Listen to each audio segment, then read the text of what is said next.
good thing. Plus, I got 25 bottles when I was at Walgreens a few months ago. You did. Well, it was on clearance. Of course it was. Can you... I can't lift my arms up to get to the back of my hair. It's these ribs. You want me to... Just plug in the curling iron. It's in my bag, I think. Let's see what you could do back there. You know, this ain't really my thing, honey. I got girls for this. Or wigs. Well, I'm not heading out of here in a wig. Oh, you mean like heading out of here to go home? Oh, honey, you're not heading out of here at all. Of course I am. My golden exit doesn't include being holed up in some smelly old nursing home, laying in some ugly hospital bed. I'm checking out of here before I'm checking out of here. Now, there's a whole lot of nonsense in what you just said there, Judy. What? Smelly? It is. Well, how did you get them to transfer you here anyway? I didn't get him to do anything I wanted. Look at that view. The mountains. Oh, twice as big as back home. Go big or go home. Hey, this is the Cadillac. As far as nursing homes go. I was supposed to go home, not here.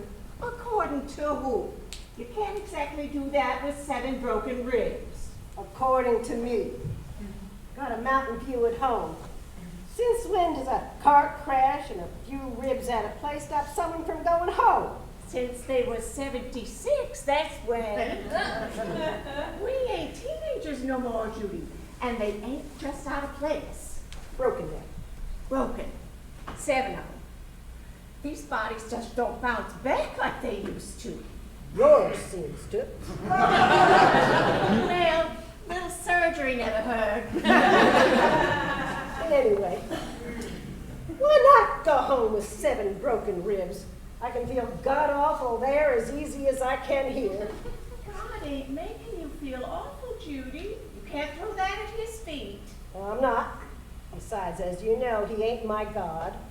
That's right. You belong to the church of nobody. That's right. It's just a phrase. A god-awful phrase for this god-awful pain in this god-awful body. I know. But rest assured, honey, God loves you anyways. I'm ignoring that, Dolly. Point is, I can be in pain here or there. Why not there? Stairs for one. Real access to real pain meds for 2. Bobby would get me up those stairs. He would. He'll be here soon. I'll get that doctor to let me out of here, and Bobby will take care of the rest. Judy, he's 76. He still lifts irrigation pipe in the summer. He can get me up those stairs. Pipes don't have broken ribs. Besides, I don't think he's feeling too hot himself. He can do it. And the meds. They're not going to send you home with the good stuff. They don't need to. I already have some. How? Where? Don't you tell me you've been messing with that stuff, Judy. Keep it in my red boot in the walk-in, just in case, for my back mostly. Oh, it's just, I'm sure you're going to tell the doc all about it. I have a prescription. Is that thing about hot?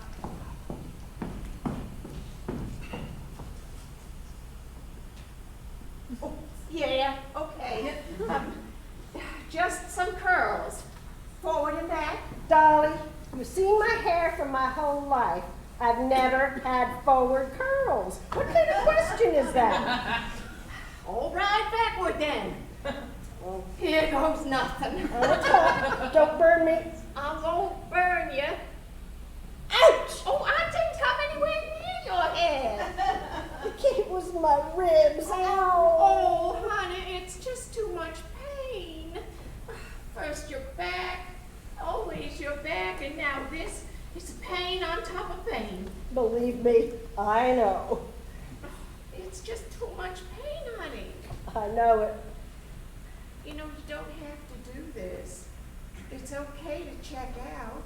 And here, I know. I'm trying. How's the hair coming along? No, I mean out. It's okay to check out.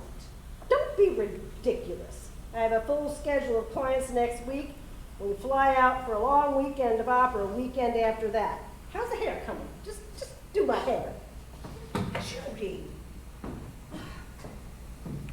Oh, I forgot. I brought you something.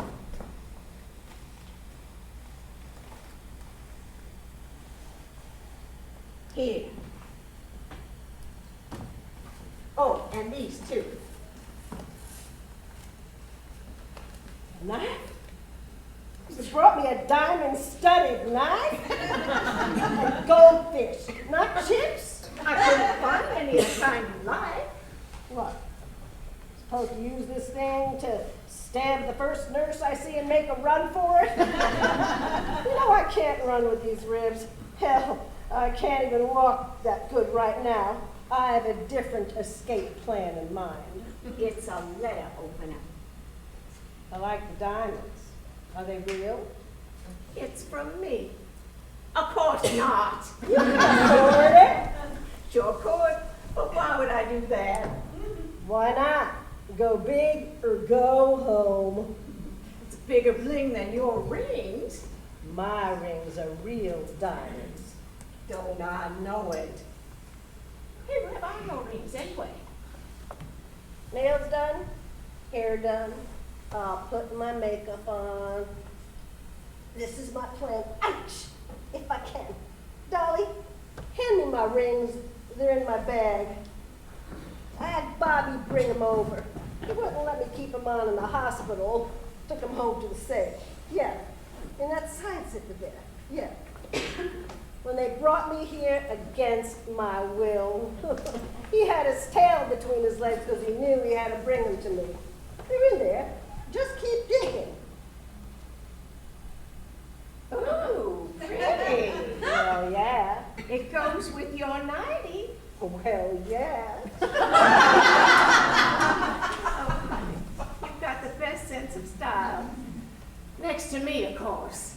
Get real. Can you picture me in a hospital 90? Oh, God, no. I draw the line where I have to. Like any self-respecting woman. And my makeup bag too, please. Is it? Yeah, thanks. Those rings are a whole lot of bling for a place like this. You sure they're in here? You're one to talk. Decorations. Of course. Put them there on the little... Bobby got the wrong doily. Oh. Well, I don't know. Still digging, but oh, here they are. Go big or go home baby. My bling is not staying, it's just visiting. Besides, I'm more of a rhinestone girl myself. You want that robe on? Yeah. Can you help me get it on? Here. I'm not staying either. Why'd you bring me this letter opener? You think I'm expecting mail here? Oh, maybe. Well, I'm not. Won't be here for it. I'm going to see that admissions doctor in a few minutes. And I'm a Dr. Judy Grady Powers with persuasion, flash, and my winning smile, and get the hell home. And if it ain't gonna work? It'll work. It has to. I'm not staying here. Oh. Oh, honey, what are you doing? Here, watch this. Oh, honey, don't you think you should call a nurse or something? I can do this on my own. Oh, I don't know. There, look. Oh, honey, See? Oh, I'm ready to go home. it appears you are. Oh, Oh. Why not stay here?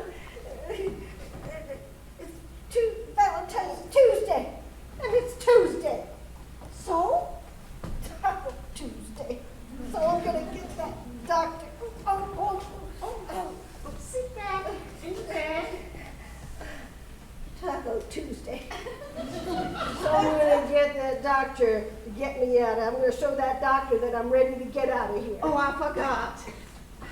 Here, eat these. I'm sure you've got plans for a tuxedo and a gown and tablecloth on a tiny little table for two at taco time. I don't, but Bobby will. He always does. Do you have a giant coconut bag for me? No, too fizzy. You want water? No, it's okay. Bobby's gonna bring me one anyway. What's taking him? Oh, honey, I think Bobby's gonna have to bring the tacos here this year. This smelly place? How totally unappetizing. It's not that bad. And besides, I don't think the tacos are smelling like roses themselves. Better smelling than stale urine or pine cleaner or whatever it is I'm smelling here. Besides, I thought you all celebrated Valentine's last night when, before the accident. Here, let me put your things away. Back in the bag! Don't you just want to stay Back on? in the bag, please. Okay. It was Friday night. Friday then. We did celebrate already, yes. Sleeping Beauty. Oh. Open and not ballet. Mm-hmm. Opening night sponsors dressed to the nines. Is there any other way to dress? This is why we're friends. Amen, sister. Any pictures? No. Next time you come to the house, I'll show you the dress that Bobby got me. Bright red, matched my red fascinator perfectly. You know, the one with the netting and the feather. Of course it did. Oh. But seriously, a purse and a purse. Yes, of course, Liz. I never could get into her myself. Why not? I got one of hers in every color. Of course you do. But seriously, honey, I think you're going to be here on Tuesday. And after that? No, and after, I'm not. I'm going home. You haven't seen me talk to doctors, Dolly. I can work this. I outlined my safety plan for home and be out of here by tonight, or latest tomorrow morning. I'll show them I can get out of bed on my own. I can take care of myself. I brought you this.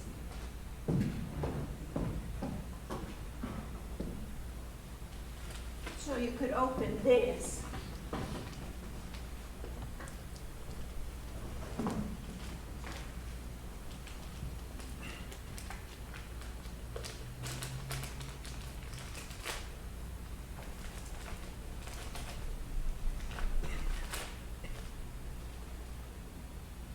Lyrics?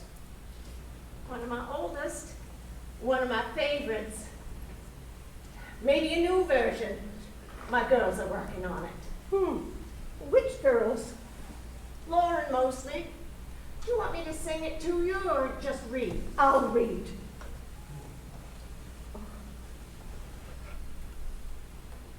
I will always love you. Beautiful title, Dolly. And I will, you know, honey. Oh, I'll read this out loud. If I should stay, I would be old. No, I can't read this thing out loud. Hold on. Oh, don't make me cry, Dolly. I just got my Don't you mascara make on. me cry, honey. Whitney did this one real well, too. You're always so generous giving it to her. Why not? Why not? Oh, Dolly, Dolly, this is so good. Timely, huh? An oldie and a goldie. Just like you. Just like you, honey. Oh, Dolly, thank you. And I will. You know that, right? I will always love you. I will never, ever, ever forget you. You will always be right here. Oh, call that nurse. Honey, Get her in here. See when the doctor's coming. When is Bobby going to be back? oh, get back in bed. Oh.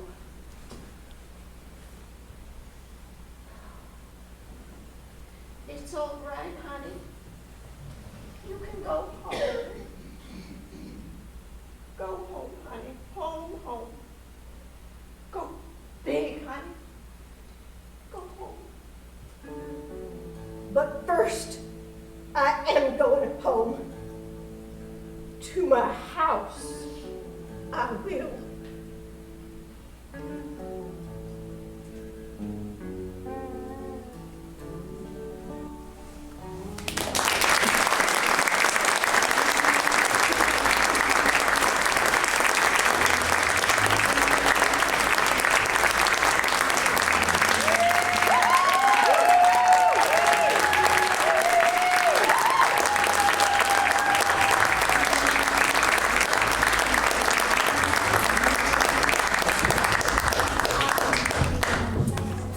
Each step of the way.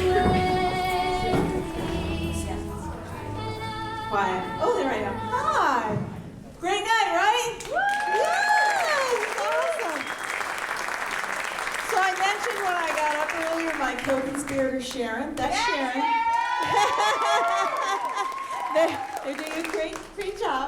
We're gonna bring out some chairs and when you gonna leave the bed? Okay. I can no. And if we can get some house lights up, we're gonna ask our playwrights to come up and our directors and actors to come on out. Yeah, yes, come on. Julie and Alisha. So Julie did Coco and the look, Coco. And Vera, where are you, Vera? Alisha right here just did Judy and Dolly. She's coming up in pink. Come on up, everybody. This is great. Vera, I know you're here. Oh, there you are. She's coming. Sit on the bed. Please sit on the bed, guys. Sit on the bed. And I'm gonna wander with my microphone.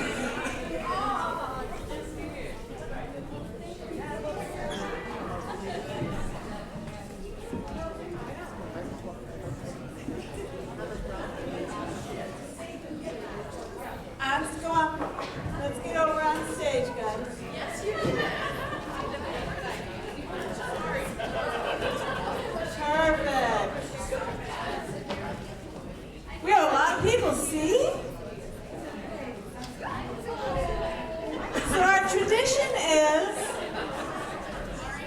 for audience members and cast and directors, everybody can ask each other questions. I think I need the house lights a little brighter so I can see who raises their hand. Just raise your hand if you have a question. But, let's do our playwrights so you can see them. Oh, perfect job was mine. The very first one was mine. And Lynn, where are you, Lynn? Our director. And Julie was Coco. Oh, right here. Here you are. Vera was Hyena. I'm not saying the full names. Please don't. Yeah. Vera. Wait. And Vera's director was for Hyena. Who directed Hyena? Oh, there you are. You're right here. Perfect. Timber, Mindy. Mindy was a New Zealand playwright, and she did not come out. But I will say the first year our playwright from Australia did come. It was her first time in the United States. It was wonderful.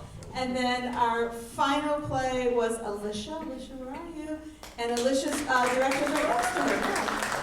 So there you go. And then all these amazing actors. Woo! And the booth. Yes, Boo? Yes. All right, so who's got questions? Don't be shy. Go ahead.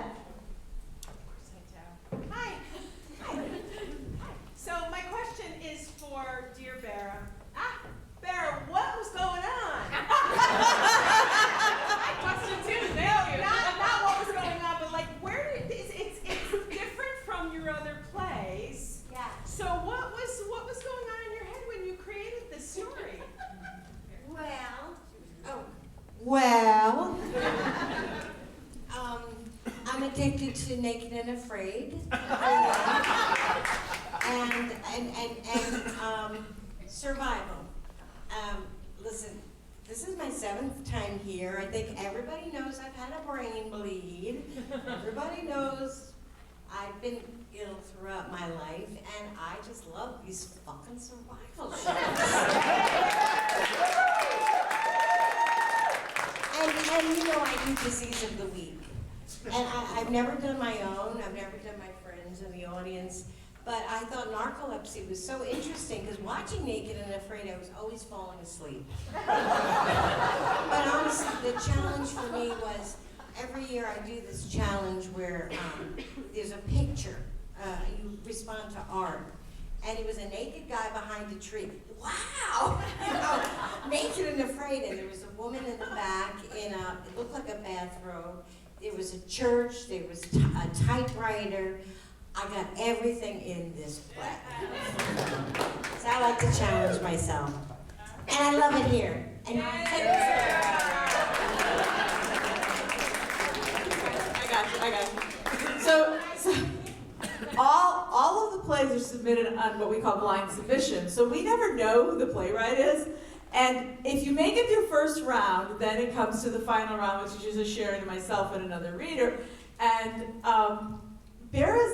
she's just a killer writer. Like, you know, 7 out of 13 years, and there has come a time when Sharon will like read and be like, oh, I know who this is. This is Bears. And actually, this year she thought Coco was Bears. And it wasn't. And it was like, aha, see? So it's all blind submission, but some playwrights just, yeah, they're amazing. You're all amazing. They're all amazing. What do we got for questions? Yes, up there in top, and then we'll come down here at the bottom. Hi there, guys. For all of you that I love, you're amazing. Congratulations to everybody, directors, cast. You guys were all amazing. And you too. This is such an, thank you. I'm going to throw to you guys a question somebody in the audience threw to us last night, honestly, because you have more playwrights in the house tonight than we did last night. Frank, how long did it take to cut your beard? Don't ask Frank about his beard! My question for the playwright specifically is, watching your pieces, I don't know how many times you've seen these pieces put on before, if this is your first time seeing this particular piece put on.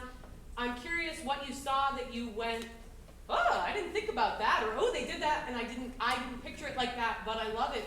You don't have to say if you hated it, but particularly maybe if you loved what your director or your cast pulled out of your play that you maybe didn't think of or didn't picture yourself when you put it down on paper. Good question. Well, I could just say that I was really laughing at my own play. To me, that is the height of heaven right there. Seriously. I can't say what surprised me because, first of all, I've never seen it produced before. So Were you happy? Were you happy? I was thrilled. You Great. kidding? No, they did a wonderful job. Yeah. And the director did a fantastic job.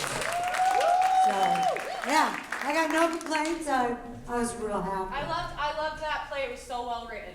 So well Thank you. Thank you.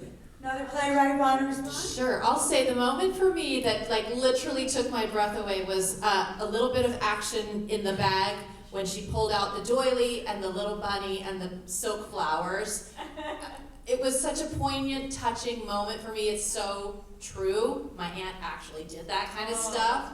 And like this is the week that all that stuff is making its way to Goodwill. So it just I was like, oh yes, that's so her. It just really touched me. And the ending moment as well, really, for me was just, actors can do what a script, words on paper cannot do. And it was really nice to see them capture that feeling of that final moment. Yeah. And Alisha, this is also premiere for yours, right? Yeah, total And premiere premiere. for mine as well. Bear, is this one premiere? Yeah.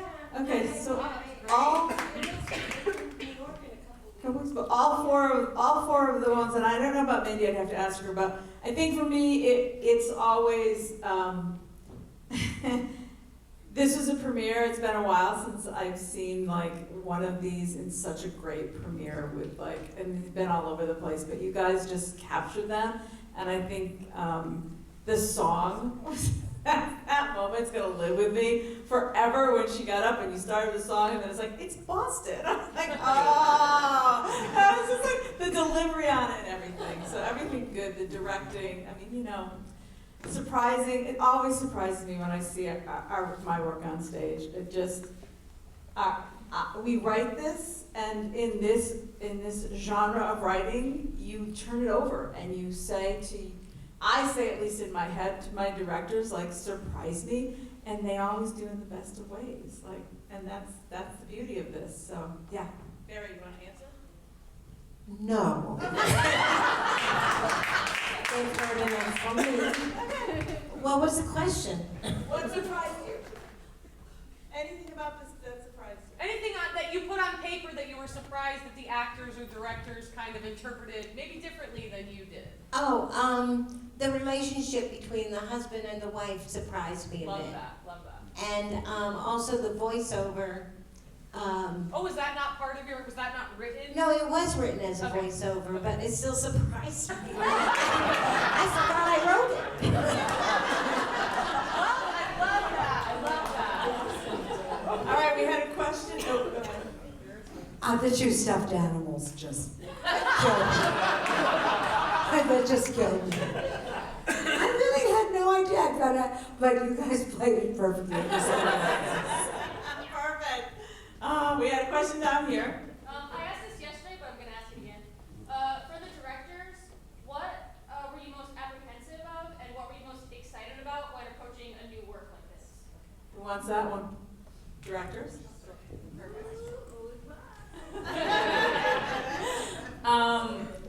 I think I was most excited about when I read the play, the lovely relationship between the husband and wife, and how I wanted to convey how it changes from her being the caretaker to him being the caretaker at the end. I think that was very poignant. And I just really enjoyed diving deep into that play. I don't think I was apprehensive about anything that I can think of.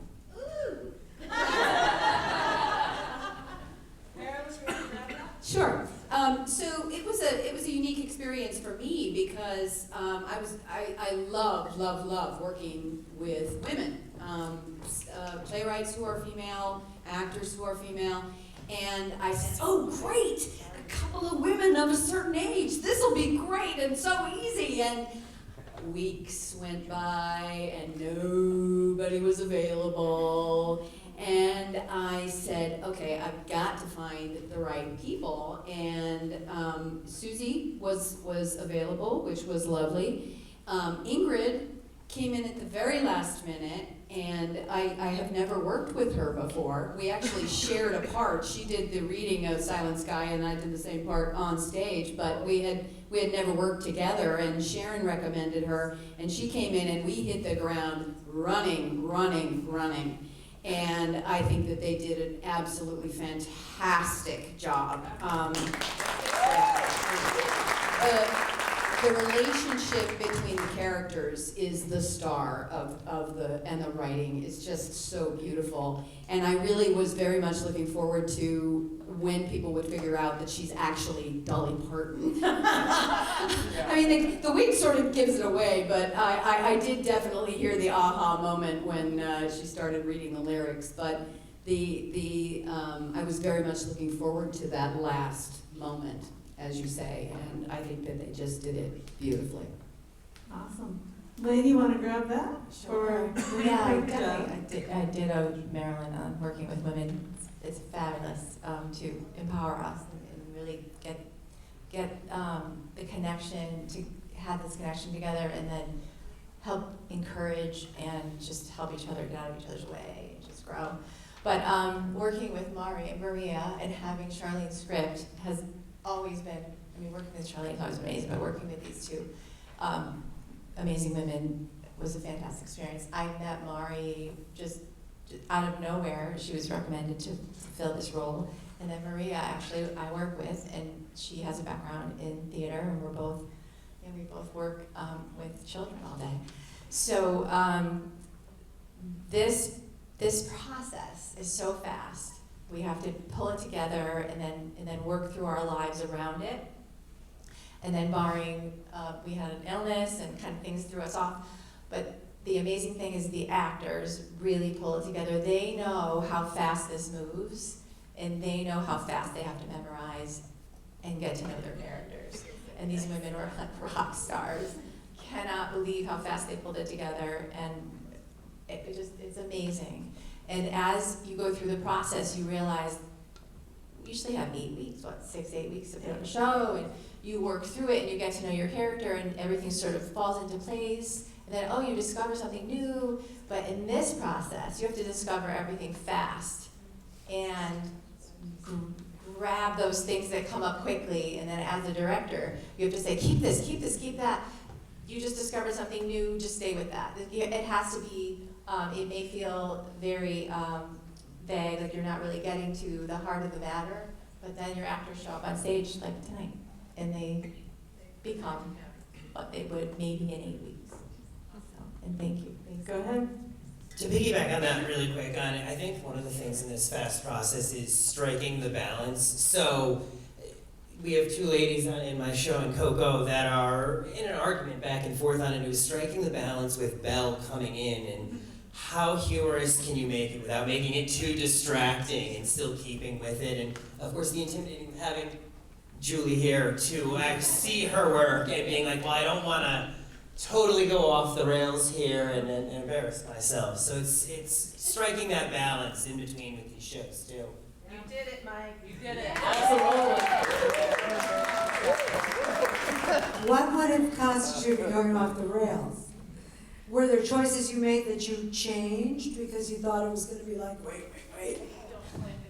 All right, there was a giant gong that there was a question about whether or not Belle would lift and put a giant gong on the table to ring it after the tea had been poured.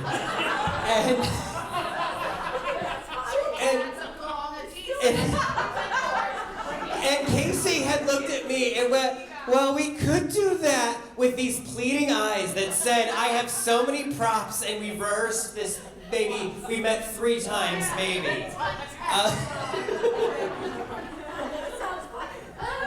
It was super fun. I love her.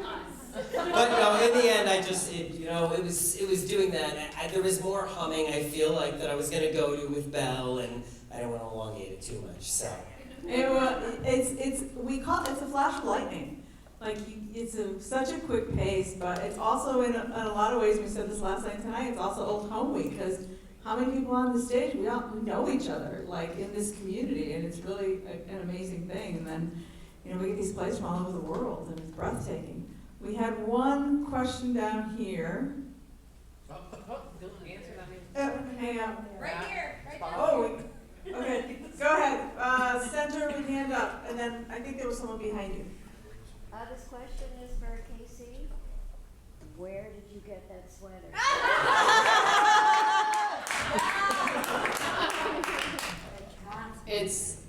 It was from another theater, my own theater, Phoenix Stage Company. They said, oh, here, would you like to use this? I said, it's mine now.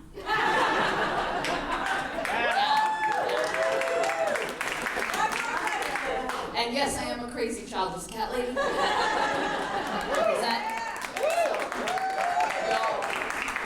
Actually, yes, all 3 of us are cat ladies. So there was a lot. It's not typecasting, right? Is it? No. It just happened. Yes, thank you. It happened very organically. Michael just happened to pick 3 crazy cat ladies. There's also a matching dog sweater. Yeah, there is. Somebody's it's at his house. You have to take my sweater. Go ahead. So much fun. Me here? Yeah. Okay. Yes. It seemed like the universal theme of the evening was friendship. And I wondered if that was an intentional choice, like how the plays were selected. I'll take that one. I'm gonna have Sharon's come out here for part of this too. So we put on a call. Sharon and I sort of split. I do the advancing, which means everything up till the time that the plays are selected and we know what's happening, and then Sharon takes over and gets the directors, and they get visionary directors, and then they get their amazingly talented cast, and everything comes together. The call for script goes out in a couple of select places, and there are parameters, and they come in blind submission, as I said earlier, so I don't know who sends them. Sharon doesn't know, none of the readers know.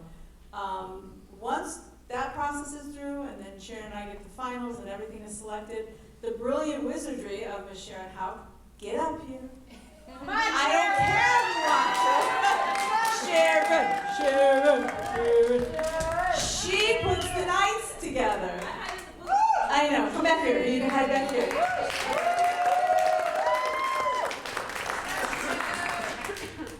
It's just kind of something that's a crapshoot, honestly. But it seems like every year that we've done this, we've always had, each night has had a theme. It seems this year, though, that all the pieces, when all was said and done, kind of had that friend theme running through it, even some of the pieces from last night. Although I ended up putting the 2.5 pieces that had a lesbian theme through them in the same night. Yeah. That was called out several times last night. And I'm like, I was kind of going, how did I do that? Because usually I kind of weave things together and kind of have an even street, you know. So, but this year we ended up with 13 pieces that all came in at the higher criteria or the higher scores. So we had to cut it to 10, and that was really hard. It was really, really hard. And actually last year, one of the pieces that we did, actually the first piece last night, was actually a carryover from last year. Because we had a playwright last year who came in with 2 pieces, and both of those pieces ended up in the top 11. And so we went to him and said, okay, this piece is way too good for us to not do it. Can we put it into 2024? And so we did.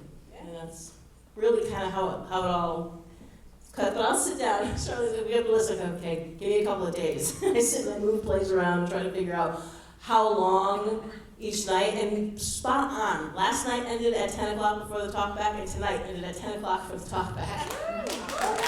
You know, I don't know, it doesn't, it's not by design, again, like I said, half the time it's just a crapshoot. But we always come up with something that really, it's like Charlene said, it's special. This will never happen again. It won't. And even if we come back to these plays, like in our 10th year, we did some of the pieces, we did our top 10 from the 10 years, but we had different casts. Sometimes we had the same cast, but it wasn't the same. And it's not going to be the same. So what we captured tonight is lightning in a bottle. And when we're done, we all leave here, that's it. So, you know. But I hope what we do is we start some conversations. 2 years ago, we had one of the best talkbacks ever. And people 3 weeks later kept coming up and saying, you know, we were still thinking about that, and this is what we're still talking about, and so that's what I hope this does. So, thanks for coming. Start the conversation. Hopefully you guys felt something as you watched all of this. And don't let Sharon fool you, she's brilliant. Yes. Yeah, she's brilliant. So I think we're getting late on our time, so I'm going to say thank you all for being here, for making this a very special evening.